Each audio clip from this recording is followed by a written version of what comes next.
Muchos creen que el silencio es el fin del miedo, pero para Magdalena, el silencio solo era el preludio de la verdadera pesadilla. ¿Qué dices, tía? No te entiendo. Pero justo en ese momento, escuchando lo que acababa de contarle Margaret, recordó con claridad y sorpresa que en el hospital escuchaba constantemente la canción de cuna de la cual hablaba, pero nunca pudo ver a la mujer que la cantaba. Los espacios de tiempo en que escuchaba durante el coma aquella canción le hacía sentir que aún estaba viva. Se sintió muy confundida. Quizás la tía ya estaba senil, y aunque se sentía rara y pensativa, la abrazó con ternura. Pensaba quedarse todo el fin de semana, así que tendría tiempo para hablar con su primo sobre el estado mental y la salud de la querida anciana. Recuerda, mi niña, que tus papás y yo te amamos, y que aún queda un pedacito de tu familia contigo. Con voz temblorosa, no supo por qué le dijo: tía, de ti jamás me olvidaré. Vine porque sentía una angustia inexplicable de abrazarte. Cuando vuelva, te contaré algo importante sobre mamá y papá. Mientras caminaba a la panadería, como ráfagas llegaban a su mente las imágenes espeluznantes del accidente y las imágenes paralizantes de la madrugada que no sabía exactamente si eran realidad o producto de un sueño aterrador. Pero de lo que no tenía duda era de que el hombre que la persiguió era el mismo que había dibujado en sus delirios postraumáticos. Se sentía nerviosa, observada y paranoica. Llamó a su psiquiatra, pero la señal defectuosa no permitió la comunicación.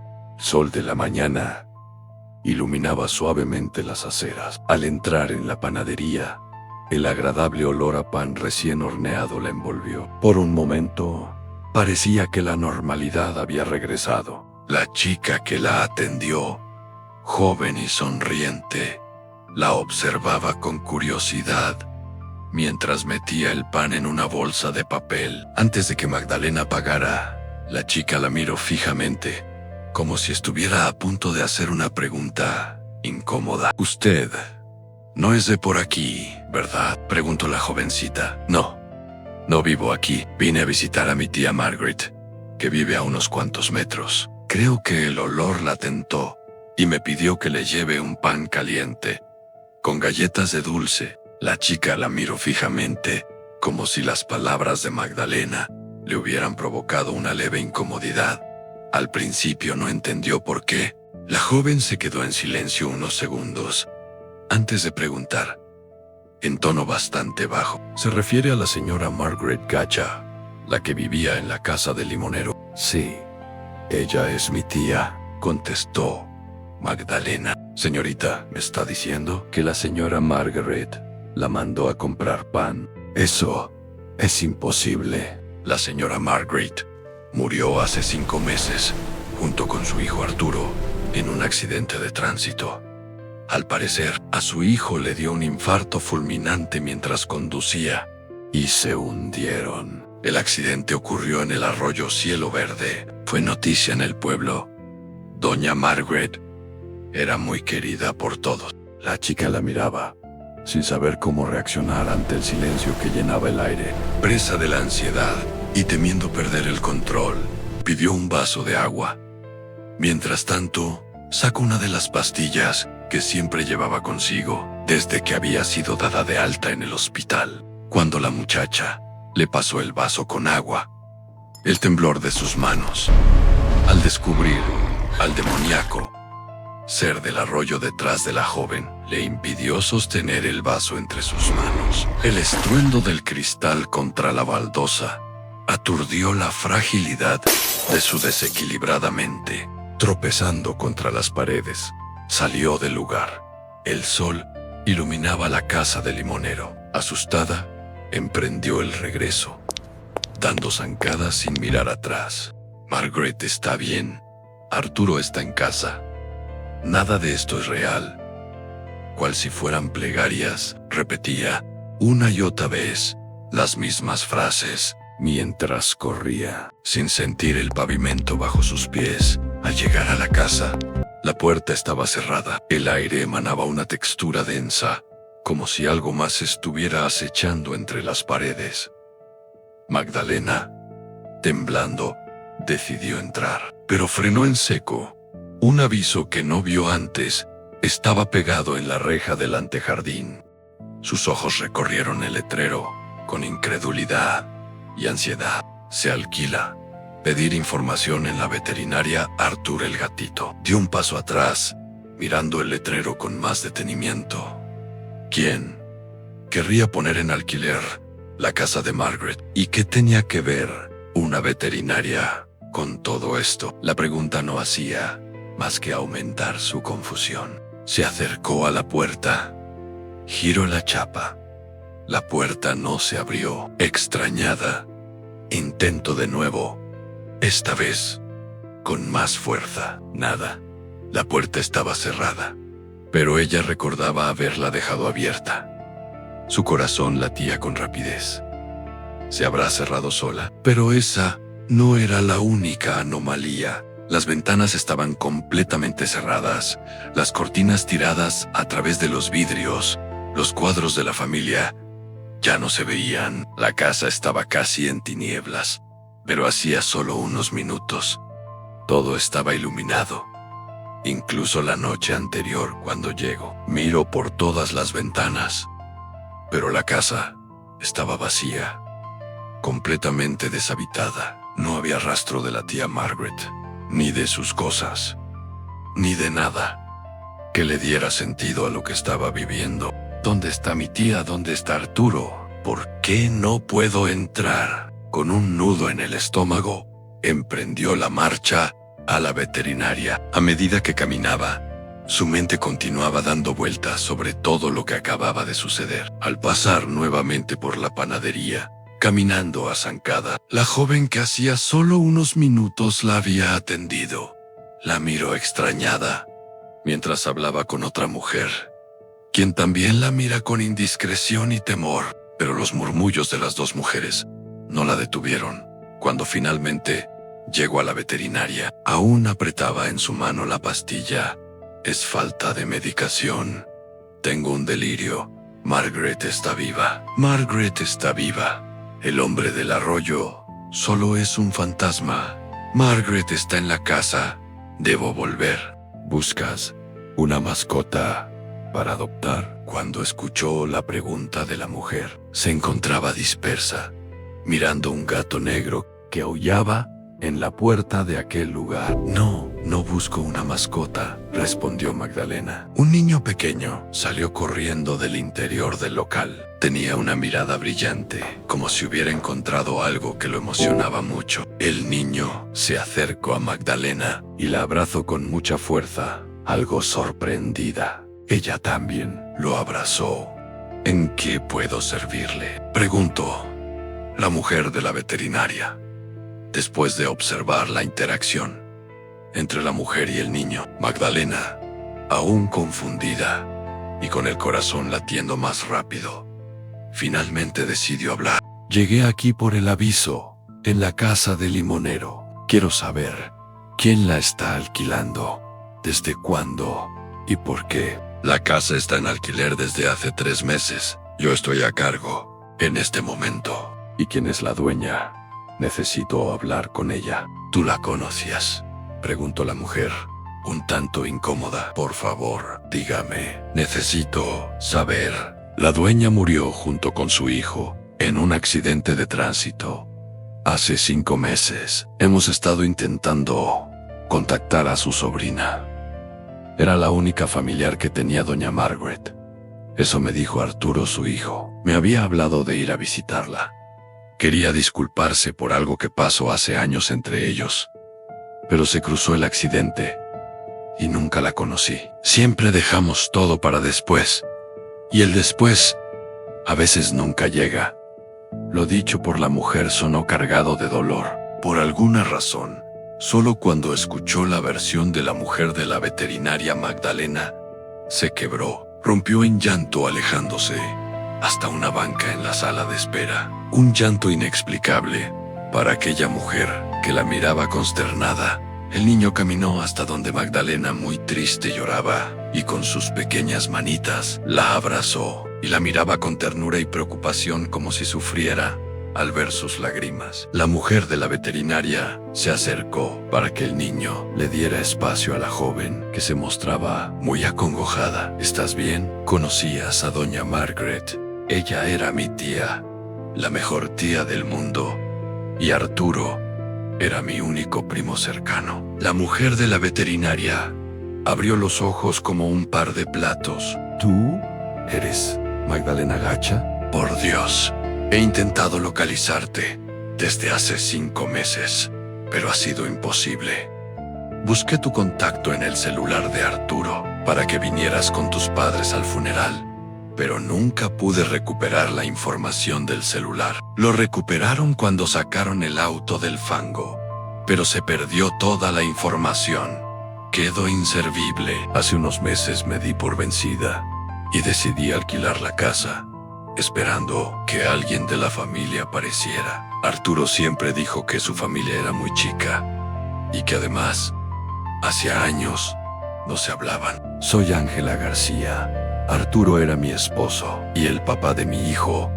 Ángela hizo una reflexión. Creo que Arturito presintió quién eres tú. Desde que murió su papá no le gusta que lo carguen, ni habla con nadie que no sea yo. Lo estoy llevando al psicólogo porque en las noches se despierta aterrado. Dice que un hombre que gotea algo pegajoso tiene a su papá atrapado en el fondo del arroyo.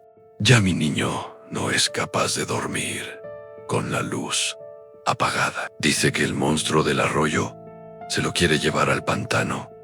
Estoy muy preocupada. Han sido meses muy complejos con Arturito. El psicólogo dice que es un shock postraumático tras el impacto de la muerte de su papá, que irá mejorando con el paso del tiempo y el tratamiento. Magdalena abrazó con fuerza a Arturito, identificándose con lo que acababa de contarle Ángela sobre el niño, pero no se atrevió a comentarle que desde que despertó del coma, ella también estaba padeciendo un trastorno por estrés postraumático, pero que su sobrino describiera con detalle al monstruo del arroyo, tal como ella lo vio en sus delirios. Y en la casa del limonero erizó su piel al punto de dudar de que fuera cosas exclusivamente de su mente. ¿Viniste de visita sin saber que ellos habían muerto?, preguntó Ángela.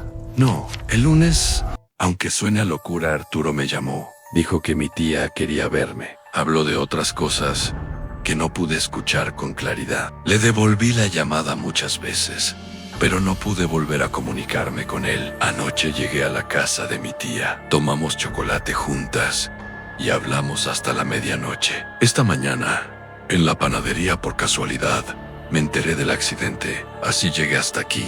¿Cómo entraste? Yo dejé con llave, preguntó Ángela. La puerta estaba entreabierta, contestó Magdalena. Pero después ya no pude volver a entrar. Ambas mujeres temblaban de pánico al escuchar lo absurdo de los hechos que cada una contaba. ¿Y tus papás vinieron contigo? Las lágrimas volvieron a rodar por las mejillas de Magdalena. Mis papás murieron hace 5 meses. Papá sufrió un infarto mientras conducía. Caímos a un arroyo. Es una locura todo lo que ha pasado desde entonces. Arturo murió de la misma manera que tu papá. Lo puedo creer, le dijo Ángela con voz temblorosa. Le dio un infarto mientras conducía. Ambos murieron ese día. No puede ser, insistía asustada la joven viuda, tocándose el pecho, tratando de calmarse ante el impacto de los hechos contados por la tía de Arturito. Me siento nerviosa. Debo volver a la casa de la tía Margaret. Mis medicinas para tratar mis crisis de ansiedad se quedaron allá. De camino a la casa del limonero, Ángela y Magdalena hablaban de las similitudes de los accidentes. De hecho, cayeron en cuenta de que los accidentes ocurrieron el mismo día y a la misma hora. La coincidencia era misteriosa y aterradora. Arturito dormía en el asiento trasero. Ángela conducía despacio por la lluvia que empezaba a caer. Magdalena pensaba en que ya no estaba sola. Ahora tenía un hermoso sobrino y alguien con quien hablar de las cosas extrañas que sentía que nadie podía entender, ni siquiera su psiquiatra. Hay algo sobre el accidente con mis padres que no te he contado porque aún no lo supero y me cuesta trabajo siquiera decirlo, le dijo Magdalena en forma de confesión a Ángela. Cuando nos rescataron del arroyo, yo quedé en coma. Mamá murió ahogada y el cuerpo de mi padre no apareció. Mi mejor amiga me contó que buscaron el cuerpo por varios días, pero nunca lo hallaron. Cuando Lucía me contó lo que pasó con mi padre, entré en una crisis postraumática que me llevó a ser internada en un centro de reposo mental por varios meses. Soy la única sobreviviente de ese accidente y todo lo sucedido se borró de mi memoria. Pero anoche recordé claramente que caímos al arroyo cuando papá se asustó al ver por el retrovisor al... Arturito gritó desde el puesto de atrás. Es el monstruo, señalando hacia la carretera. Es el hombre que tiene atrapado a mi papi. Ángela, aterrada, esquivó a la cosa maligna, parada en la mitad de la carretera, chocando con un árbol que les impidió caer a lo más profundo del pantano por el que pasaban en ese momento. Una de las farolas se rompió y la carretera se veía a media luz. Aterradas podían escuchar las garras del monstruo rechinar en el metal del carro, intentando entrar. Ángela logró encender el auto y arrancar a toda velocidad, intentando no colapsar con los gritos desesperados de su hijo y la dificultad para respirar que ahogaba a Magdalena presa del pánico. Cuando pudieron llegar a la casa del limonero, no era necesario hablar. Era claro que algo maligno los acechaba. Debo tomar mis pastillas urgente. Abre por favor la puerta, insistía ansiosa Magdalena. Las dos mujeres entraron bastante nerviosas a la casa. Arturito caminaba apretando la mano de su tía en silencio. Magdalena tomó su maleta y su historial psiquiátrico. Caminó con profunda pena por la casa polvorienta y llena de telarañas. Lágrimas ahogadas caían por sus mejillas, recordando sus últimos momentos junto a Margaret. Un frío helado congelaba su cuerpo. Solo la manito tibia de su sobrino la mantenía consciente. Cuando Ángela se disponía a colocar el candado para cerrar la casa, un teléfono empezó a sonar. Ambas mujeres revisaron sus dispositivos, pero la llamada no era para ninguna de las dos. Se miraron extrañadas. Repentinamente Arturito soltó la mano de Magdalena y eufórico empezó a gritar. Subió las escaleras corriendo a toda velocidad. Las dos mujeres corrieron detrás del niño. Al llegar al segundo piso, entraron asustadas al cuarto, que había sido de Arturito. El niño sostenía un objeto que no debería funcionar, el celular de su padre, recuperado cuando sacaron el carro del arroyo. El cristal del teléfono estaba astillado, pero la llamada parpadeaba y sonaba con una insistencia sobrenatural. Ante el horror de ambas mujeres, el pequeño contestó: Mi papi dice que nos ama. Gritó Arturito con una sonrisa inocente sin despegar la vista de la pantalla. Papá dice que la tía Magdalena debe salir de la casa porque el monstruo ya está aquí. Inexplicablemente todo oscureció, aunque no habían focos encendidos. En ese instante, la luz del celular reveló la verdad. Detrás de Magdalena, el monstruo del arroyo se erguía, goteando maldad sobre la alfombra, extendiendo sus manos escalofriantes sobre el frágil cuerpo de Magdalena. El historial psiquiátrico que ella aún apretaba contra su pecho cayó al suelo. Las palabras alucinación y delirio quedaron cubiertas por una mancha negra de petróleo. Cuando la joven viuda pudo entrar a la casa junto a la policía para buscar a Magdalena, solo se encontró una página abierta de su historial médico que decía: paciente femenina de 30 años, auxiliar de enfermería, soltera con cuadro de delirio postraumático, desencadenado por situación de estrés extremo. Tras despertar de un coma profundo, se desconectó de la realidad al enterarse de la muerte de su madre y la desaparición del cuerpo de su padre. Escena del accidente. Se observa la elaboración de dibujos confusos de un ser en apariencia no humano que la persigue. Dibuja a su padre atrapado en el fondo del arroyo donde ocurrió el accidente, situación que le genera delirios de persecución y alucinaciones que deben ir desapareciendo con el tratamiento y los medicamentos psiquiátricos.